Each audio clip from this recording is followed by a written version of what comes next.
আজ আমি বাংলাদেশের ইতিহাসের সবচেয়ে বিপজ্জনক শব্দটা ভাঙ্গা ফেলবো। একটা শব্দ যেটা আমাদের 50 বছর ধরে বাইন্ধে রাখছে, একটা শব্দ যার ভেতরে ভারতের ধর্মীয় ব্যাকরণ লুকানো আছে, একটা শব্দ যা আপনি প্রত্যেক দিন বলেন কিন্তু বোঝেন না এই শব্দটা আপনাকে স্বাধীন না, আধ্যাত্মিকভাবে পরাধীন করে রাখছে। এই শব্দটা হইল মুক্তিযুদ্ধ। হ্যাঁ, আজ আমি বলবো এই নামটাই বাংলাদেশের সবচেয়ে বড় ভাষাগত প্রতারণা। প্রস্তুত থাকেন, কারণ আজকের এপিসোডে শুধু ইতিহাস না, আপনার পরিচয়ের মাটি নড়ে যাবে।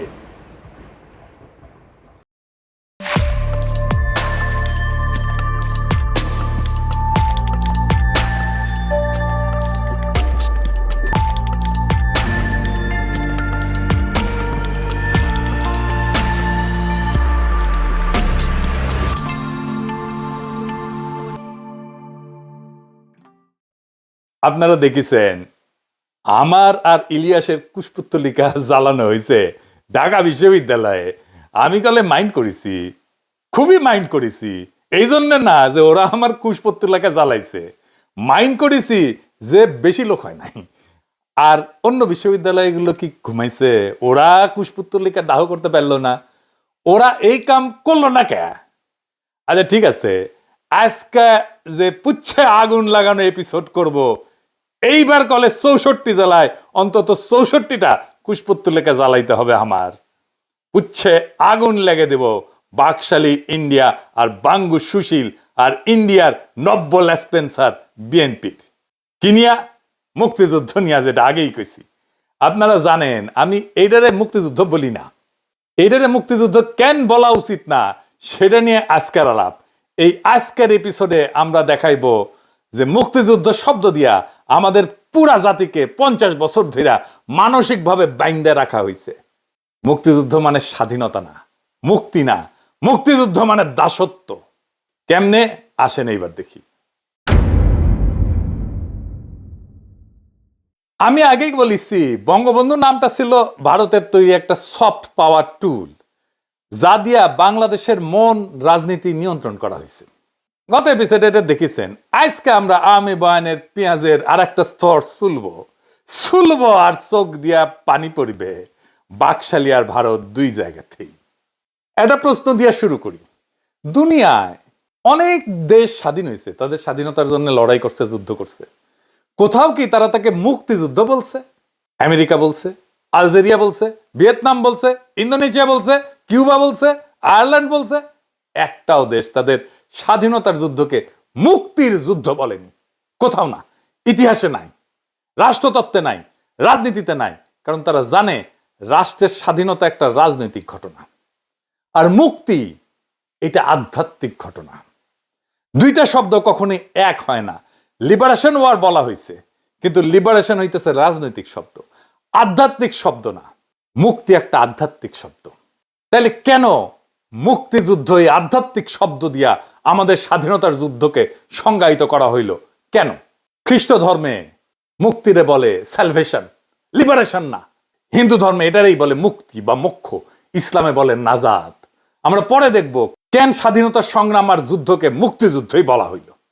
আগে দেখি মুক্তি শব্দটা আসলে কি। মুক্তি শব্দটা আসে সংস্কৃত মুচ ধাতু থেকে, অর্থাৎ বন্ধন মুক্ত হওয়া, জন্ম মৃত্যুর চক্র ভাঙা, মোক্ষ লাভ করা। এটা আত্মার পরম অবস্থা। হিন্দু ধর্মে মুক্তি মানে মোক্ষ, বৌদ্ধ ধর্মে মুক্তি মানে নির্বাণ, জৈন ধর্মে মুক্তি মানে কর্মবন্ধন ছিন্নকরণ। এগুলো কি রাষ্ট্রের স্বাধীনতা? না, এগুলো আত্মার যাত্রা, ধর্মের পরিত্রাণ। আর বাঙালি মুসলমান সমাজে মুক্তি শব্দের জায়গায় দাঁড়ায় আরবি শব্দ নাজাত। এটাও আধ্যাত্মিক মুক্তি, পরকালীন পরিত্রাণ। অর্থাৎ মুক্তি শব্দের দুই পাশেই ধর্মতত্ত্ব, এক পাশে মোক্ষ আর এক পাশে নাজাত। তাইলে মুক্তিযুদ্ধ শব্দটা আমাদের মাথায় কেমনে ঢুকলো, কে ঢুকাইলো, কেন ঢুকাইলো?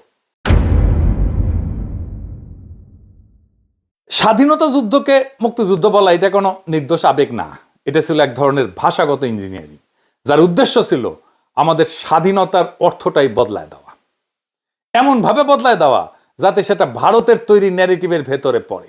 মুক্তিযুদ্ধ শব্দটা প্রথম ব্যবহার করা হয় স্বাধীনতার ঘোষণাপত্রে। কে লিখে দিছিল? General Jacob, Indian general. দেখে দিছিল কে? আর এক ইন্ডিয়ান উকিল। বুঝছাও, স্বাধীনতা শব্দ বললে বাংলাদেশি জনগণ দাঁড়ায় মাথা উঁচু করে, কিন্তু মুক্তি শব্দ বললে আপনি দাঁড়ায় যান হিন্দু মোক্ষ এবং আধ্যাত্মিক পরিত্রাণের ভাষার ভেতরে। এখন বলেন তো, এই মুক্তি শব্দকে স্বাধীনতার জায়গায় বসাইলে কি হয়? যেটা হয় সেটা হইতেছে ধর্ম ভাষা রাজনৈতিক ভাষায় রূপান্তরিত হয়। ছিল ধর্ম ভাষা, হইয়া দাঁড়ায় রাজনৈতিক ভাষা, আর তার ফল হয় ভীষণ। যখন একটা পবিত্র আধ্যাত্মিক শব্দকে রাজনৈতিক স্লোগানে পরিণত করা হয়, তখন এই শব্দটার অর্থ ক্ষয় হয়ে যায়, ধর্মতত্ত্ব দুর্বল হয়ে যায় এবং রাজনৈতিক তত্ত্বও ধর্মতত্ত্বের অধীন হইয়া যায়। জাতির চিন্তা বিভ্রান্ত হয়। লিঙ্গুইস্টিক থিওরিতে কে বলা হয় সেমান্টিক করাপশন, অর্থাৎ শব্দের অর্থের পবিত্রতা ক্ষয় হয়ে যাওয়া। এই সেমান্টিক করাপশন বা শব্দের অর্থের দূষণ, এই কথাটা আরো গভীরভাবে উদাহরণ দিয়ে বুঝানি। কোন পবিত্র বা গভীর বিশেষ অর্থবহ শব্দকে অন্য কাজে অন্যভাবে রাজনৈতিক স্লোগানে যদি ব্যবহার করা হয়, তখন শব্দের আসল অর্থ দুর্বল হয়ে যায়, অর্থ বদলে যায়, এমনকি নষ্ট হয়ে যায়। এই অর্থ নষ্ট হওয়ার ঘটনাকেই বলা হয় সেমান্টিক করাপশন। বাংলায় বলতে পারেন অর্থ দূষণ, অর্থ বিকৃতি। আমরা একটা উদাহরণ দিয়ে দেখি। গুরু, এই শব্দটা, এটা আসল অর্থ কি ছিল? ভারতীয় ধর্মতত্ত্বে গুরু মানে আধ্যাত্মিক পথ প্রদর্শক, যিনি আপনাকে অন্ধকার থেকে আলোয় তোলেন, যিনি সত্য, আত্মজ্ঞান, মুক্তির পথ দেখান। গুরু মানে শিক্ষক প্লাস দার্শনিক প্লাস আধ্যাত্মিক নেতা। অত্যন্ত পবিত্র, গভীর, ভারী শব্দ। এখন গুরু শব্দ কাকে বলা হয়? এই শব্দটা ইংরেজি ভাষার ঢুকিছে। তাই আজকের পৃথিবীতে আমরা দেখি ফিটনেস গুরু, মার্কেটিং গুরু। আমি নিজে মুরব্বী শব্দটা বুঝাইতে গুরুজন শব্দটা ইউজ করি। গুরুজন অনেক ক্ষেত্রে ইউজ করছি। অনেকেই গুরুজনকে গুরু বলে ধরে নিছে। গুরু আর গুরুজন দুটো আলাদা শব্দ। তাইলে বলেন, এই যে ফিটনেস গুরু আর মার্কেটিং গুরু, এগুলো কি সত্যিকারের গুরু? না, এরা শুধু কোন একটা কাজ ভালো জানে। কিন্তু শব্দটা এতই সস্তা হয়ে গেছে, আজকাল যারই সামান্য দক্ষতা আছে তাকে গুরু বলা হয়। উত্তম কুমারকে গুরু বলা হইতো। উত্তম কুমার কি গুরু? উত্তম কুমারের সিনেমাতে এরকম অনেক দৃশ্য আছে, দেখবেন উত্তম কুমার গান গাইতেছে আর গুরু গুরু বলে চিৎকার দিতেছে। এটাই সেমান্টিক করাপশন, পবিত্র শব্দের অর্থ নষ্ট হয়ে যাওয়া। একটা পবিত্র আধ্যাত্মিক শব্দ হইতেছে গুরু। যখন বাজার, বিজ্ঞাপন, ইউটিউব, টিকটক এগুলো ছড়ায় পড়ে, তখন শব্দটার গভীরতা মরে যায়। গুরু মানে একটা কাজ ভালো করে এরকম লোক, যা কিনা সম্পূর্ণ ভুল অর্থ। এতে শব্দের আসল অর্থ ক্ষয়া যায়, শব্দের মর্যাদা নষ্ট হয়ে যায়, মানুষ শব্দটা শুনলে ভুল ধারণা করে। এখন গুরু মানে আর পথ প্রদর্শক বা আধ্যাত্মিক শিক্ষক না। গুরু মানে এখন যে কেউ যার যা কিছু ভালো জানে, সেই একটা গুরু। আসল অর্থ গায়েব। ঠিক একই ঘটনা মুক্তি শব্দের ক্ষেত্রে ঘটছে, তবে উল্টা ভাবে। কিভাবে? সমস্যাটা আসলে কোথায় দেখেন। মুক্তি এই শব্দটা সাধারণ শব্দ না। এই শব্দটা ভারতীয় ধর্ম দর্শনের সবচেয়ে পবিত্র, সবচেয়ে স্পর্শকাতর টার্ম। সবচেয়ে রিলিজিয়াস ফুলফিলমেন্ট হয় মুক্তির মধ্যে দিয়া। মুক্তি মানে কি? মুক্তি মানে মোক্ষ, নির্বাণ, পরম পরিত্রাণ, আত্মার শেষ গন্তব্য। এখন প্রশ্ন হইল, একটা রাজনৈতিক যুদ্ধকে কেন হঠাৎ এই আধ্যাত্মিক শব্দ দিয়ে ডাকতে হবে? কেন? কারণ এটা কোনো কাকতাল না, এটা চালাকি। সফট পাওয়ারের সবচেয়ে সূক্ষ্ম অস্ত্র হলো ভাষা। ভারত খুব বুদ্ধিমত্তার সাথে তাদের ধর্মীয় শব্দ ভান্ডারের সবচেয়ে পবিত্র শব্দটা, সবচেয়ে স্যাক্রেড শব্দটা আইনা আমাদের রাজনৈতিক সংগ্রামের সাথে এঁটে দিল। যেই মুহূর্তে বলা হলো স্বাধীনতা মানে মুক্তি, স্বাধীনতার যুদ্ধ হয়ে গেল মুক্তিযুদ্ধ। সেই মুহূর্তে আমাদের রাজনৈতিক বয়ানকে সরাসরি ভারতের ধর্মীয় ব্যাকরণের অধীনে পাঠানো হলো। এটাই সমস্যা, এটাই সেমান্টিক করাপশন। এটা সেমান্টিক করাপশন না, এটা সেমান্টিক ক্যাপচার হয়ে গেছে। শব্দের অর্থ বদল না, শব্দ দিয়া জাতির পুরা রাজনৈতিক চেতনাকে বন্দী করে ফেলছে। ধরেন গুরু শব্দটা যদি সস্তা টাইটেল হয়ে যায় তো খুব একটা ক্ষতি নাই, কিন্তু মুক্তি শব্দের ক্ষেত্রে ক্ষতি অনেক। এখানে শুধু শব্দের মর্যাদা নষ্ট হয়নি, আমাদের জাতীয় পরিচয়কে ভারতীয় ধর্মতত্ত্বের অধীনস্থ করা হয়েছে। কারণ মুক্তি মানে মোক্ষ, মুক্তি মানে ভারতীয় আধ্যাত্মিকতার হৃদয়, যেখানে আত্মা বাঁচে, কর্মফল ভাঙে, জন্ম মৃত্যুর চক্র থেকে একজন মানুষ মুক্তি পায়। এখন ভাবেন, এই শব্দে যদি আমাদের স্বাধীনতার ইতিহাস লেখা হয়, তাহলে স্বাধীনতার মালিকানা কার হাতে যায়? আমাদের হাতে থাকে না ভারতীয় ধর্মতত্ত্বের হাতে থাকে? আমাদের তো থাকে না। কারণ মুক্তির ধারণা তো আমাদের না, তাদের ধারণা। শব্দের শিকড়ই তো তাদের, সুতরাং ন্যারেটিভও তাদের হয়ে যায়। এটাই তো উদ্দেশ্য ছিল, আমাদের রাজনৈতিক জন্মকথাকে তাদের ধর্মীয় কল্পনার ভেতরে বন্দী করা। তাই আমি পরিষ্কার বলছি, মুক্তি স্বাধীনতার শব্দ না, মুক্তি ভারতীয় ধর্মতত্ত্বের শব্দ। এই শব্দ দিয়া আমাদের ইতিহাস লেখা মানে স্বাধীনতা না, সাংস্কৃতিক অধীনতার ইতিহাস লেখা। এইবার আসেন বুঝে দেখি কেন এটা বিপজ্জনক, মুক্তি এবং স্বাধীনতাকে মিশায় দেওয়া। এর আসল বিপদটা কোথায়? আগেই বলছি যে মুক্তি তো কোনো রাজনৈতিক শব্দ না, এটা মোক্ষ, নাজাদ, নির্বাণ, আধ্যাত্মিক পরিত্রাণ বোঝায়, একটা পূর্ণ ধর্মীয় ধারণা। এখন এই আধ্যাত্মিক শব্দকে যদি রাজনৈতিক স্বাধীনতার জায়গায় বসায় বলা হয় মুক্তিযুদ্ধ ছিল স্বাধীনতার যুদ্ধ, তাহলে কি হয়? হয় অত্যন্ত বিপজ্জনক একটা গুলায় যাওয়া। স্বাধীনতা মানে হইতেছে রাষ্ট্রের শৃঙ্খল ভাঙা, মুক্তি মানে আত্মার পরিত্রাণ। স্বাধীনতা একটা জাগতিক ঘটনা, আর মুক্তি একটা পরকালের ব্যাপার, একটা রাজনৈতিক আর একটা ধর্মীয়। কিন্তু মুক্তিযুদ্ধ শব্দ চালু হওয়ার পর রাষ্ট্রীয় সংগ্রামে ঢুকে গেল আধ্যাত্মিকতার স্লোগান, মুক্তির ধর্মীয় পবিত্রতা মিশে গেল রাজনৈতিক প্রয়োগে, এবং পুরো জাতির মাথায় ঢুকে গেল ধর্ম রাজনৈতিক বিভ্রান্তি। এইটা ভুল শব্দ ব্যবহার না, এটা মানুষের চিন্তাকে নড়বড়ে করে দেওয়ার অপারেশন। আর তার উপরে হইল কি, এইটা মুসলমান সমাজে হইল একটা সাংস্কৃতিক আঘাত। কিভাবে? এখানে নাজাত যে ধারণা মুসলমান সমাজে, মুসলমান ধর্মে, সেটা ধারণার সংকোচন হইল। বাংলাদেশের সাধারণ মানুষের কাছে মুক্তি মানে নাজাত, তো নাজাতি হওয়ার কথা, আল্লাহর রহমতে পরকালীন পরিত্রাণ। এখন রাষ্ট্রীয় স্বাধীনতাকেও বলা যদি হয় মুক্তি, তাহলে ধর্মীয় মুক্তির জায়গায় রাজনৈতিক মুক্তি বসে যায় না? বলেন, তাহলে সে মুক্তি বলতে কোনটা বুঝবে? নাজাত বুঝবে না মুক্তিযুদ্ধ বুঝবে? নাজাত মানে তো আধ্যাত্মিক পরিত্রাণ, আর মুক্তিযুদ্ধ হইতেছে রাজনৈতিক মুক্তি। দুইটা আলাদা ধারণা এক হয়ে গেল। এটা ইসলামী বিশ্বাসের কেন্দ্রবিন্দুতে একটা সাংস্কৃতিক আঘাত। কারণ নাজাত আসে আল্লাহর রহমতে, মোক্ষ আসে সাধনায়, স্বাধীনতা আসে সংগ্রামে। এই তিন পথ তিন জগতের, এটা একসাথে মেলান না। কিন্তু আমাদের বলা হইল এই তিনটা একই শব্দে বোঝানো যায়, যে এক ধরনের ধর্ম, মনস্তত্ত্ব এবং রাজনৈতিক ককটেল। এটাই বিপদ। তাই মুক্তি শব্দটা ভারতের জন্য বাংলাদেশের ভেতরে তার ধর্মতাত্ত্বিক দরজাটা খুলে দেয়। সেই জন্যই ভারতের হেজিমনি, ভারতের কর্তৃত্ব, ভারতের আগ্রাসন, ভারতের দাদাগিরি, এটাকে আমরা ঠেকাইতে পারতেছি না। কারণ এমন জায়গায় ঢুকে গেছে, সেই জায়গাটা আমাদের মনের ভেতরে ঢুকে গেছে।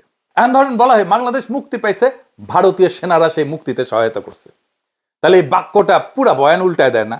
এখন ভারত মুক্তির মধ্যস্থতাকারী কে হইল? ভারত। পরিত্রাণের সহায়ক শক্তি কে হইল?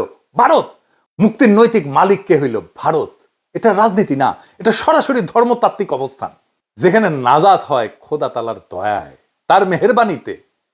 সেইখানে ভারতকে সেই জায়গায় বসায় দেওয়া হইল, নাউজুবিল্লাহ, যাতে মনে করা হয় আমাদের মুক্তি ভারতের হাত ধরে আসছে। এইটাই হইতেছে ন্যারেটিভ ওনারশিপ, এটাই মানসিক উপনিবেশ, এবং এটা নতুন খেলা না। এর আগে এপিসোডেও দেখাইছি বঙ্গবন্ধু ছিল ভারতের তৈরি সফট পাওয়ারের ব্র্যান্ড। আজ দেখছেন মুক্তিযুদ্ধ শব্দটা সেই একই প্রকল্পের অন্য হাতল। এক হাতে নেতৃত্বের গল্প দখল, আর এক হাতে স্বাধীনতার গল্প দখল। একই নকশা, একই কৌশল, একই স্ক্রিপ্ট রাইটার। আর একটা মজার জিনিস আছে, আসেন সেটা আবার বুঝে দেখি। আমাদের কি শেখানো হইল? মুক্তিযুদ্ধের চেতনা হইতেছে বাঙালি জাতীয়তাবাদ, ধর্ম নিরপেক্ষতা, তাই না? কিন্তু এই যে মুক্তি শব্দটা কি ধর্ম নিরপেক্ষ? তা তো না, এটা তো ধর্মীয় শব্দ, মোক্ষ, নির্বাণ, নাজাতের শব্দ, শতভাগ ধর্মীয় শব্দ। এবং এটা শিকড় ভারতীয় হিন্দু সভ্যতার ভিতরে, এটা শিকড়, এটা শিকড় ভারতীয় ধর্ম বিশ্বে। অর্থাৎ আমাদের বলা হলো ধর্ম নিরপেক্ষতা, কিন্তু সেই ধর্ম নিরপেক্ষতা দাঁড় করানো হইল হিন্দু ধর্মীয় শব্দ ভান্ডারের মধ্যে। তার মানে এই যে ধর্ম নিরপেক্ষতার দাবি, এটা ভারতীয় সভ্যতার আধ্যাত্মিক ভাষা, একটা ককটেল, যেখানে ধর্ম নিরপেক্ষতা দাঁড়ায় আছে ধর্ম সভ্যতার উপরে। ফল, আপনি ভাবতেছেন আপনি ধর্ম নিরপেক্ষ, কিন্তু আসলে দাঁড়ায় আছেন ভারতীয় ধর্ম সভ্যতার ব্যাকরণে। এটাই ভাষাগত ফাঁদ, এটাই কালচারাল ইনফিল্ট্রেশন। এই জন্যেই আমাদের জাতীয় পরিচয়, আইডেন্টিটি, এটা ভারতীয় ধর্মকল্পনায় বন্দী হয়ে আছে। এর মধ্যে থেকে বাইর হইতে পারতেছি না আমরা কোনোভাবে। নেতৃত্বের নাম অন্যের দেওয়া, স্বাধীনতার গল্প অন্যের ধর্মতত্ত্বে লেখা, এবং ধর্ম নিরপেক্ষতার ধারণা দাঁড়ায় থাকে ভারতীয় আধ্যাত্মিক শব্দ ভান্ডারের মধ্যে। তখন রাষ্ট্র স্বাধীন হইলেও পরিচয় আর স্বাধীন থাকে না। এটাই ন্যারেটিভ ডিপেন্ডেন্সি। আমাদের ন্যারেটিভ পুরা ভারত নির্ভর সব জায়গায়, এবং আলটিমেটলি যায় দেখবেন এটা ভারতীয় ধর্মতত্ত্বের মধ্যে এসে ঢুকছে। শরীর স্বাধীন, চিন্তা পরাধীন। রাষ্ট্র সার্বভৌম, গল্পের কলম আবার অন্যের হাতে। এই কাঠামো না ভাঙলে প্রকৃত স্বাধীনতা অসম্ভব। আমরা যুদ্ধ করছি স্বাধীনতার জন্য, কিন্তু ইতিহাস লেখা হয়েছে মুক্তির ভাষায়। 1971 সালে আমরা বাংলাদেশ রাষ্ট্র পাইছি, কিন্তু সেটা মুক্তি না, রাষ্ট্রের জন্ম, রাজনৈতিক সার্বভৌমত্ব। মুক্তির অর্থ হইতেছে আধ্যাত্মিক পরিত্রাণ। মুক্তি শব্দটাকে রাজনীতি থেকে আলাদা করতে হবে। এই দুই জগৎকে এক করে বানানো হয়েছে। এইটা ভারতীয় ধর্ম সভ্যতার ন্যারেটিভ। আমরা লড়ছি স্বাধীনতার জন্য, কিন্তু আমাদের বলা হইলো আমরা পেয়েছি মুক্তি। আর সর্বনাশ, কি মজা! মজা না। এই একই শব্দ আমাদের আত্মবিশ্বাসকে ধ্বংস করে দেয়, আমাদের পরিচয় অন্যের হাতে তুলে দেয়, আমাদের ইতিহাসকে অন্যের ধর্মীয় ফিল্টারে রঙিন করে দেখায়। স্বাধীনতা আমরা পাইছি পাকিস্তানের হাত থেকে, কিন্তু মুক্তির ভাষা আমাদের বেঁধে রাখছে ভারতের হাতে। সাংস্কৃতিক ভাবে, মনস্তাত্ত্বিক ভাবে যে জাতির ইতিহাস অন্যের ধর্মতত্ত্বে লেখা হয়, সে জাতি স্বাধীন না, শুধু স্বাধীনতার গল্প শোনে সে। এই ভাষার শৃঙ্খল ভাঙাই আমাদের প্রকৃত স্বাধীনতার শুরু। একটা জাতিকে অধীন করতে তার ভূমি লাগে না, তার ভাষা দখল করলেই হয়, তার যুদ্ধের নাম বদলাইলেই হয়, তার ইতিহাসকে অন্যের ধর্মে অনুবাদ করলেই হয়। 1971 আমরা পাকিস্তানকে হারাইছি। এখন সময় ভারতীয় সভ্যতার এই ভাষাগত শৃঙ্খল ভাঙার। এটাই নতুন স্বাধীনতা। মুক্তিযুদ্ধের শব্দটাকে ভাঙতে হবে, মুক্তিযুদ্ধের এই শব্দের শৃঙ্খল ভাঙতে হবে, তাহলেই আমাদের স্বাধীনতা সত্য হবে। ইনকিলাব জিন্দাবাদ।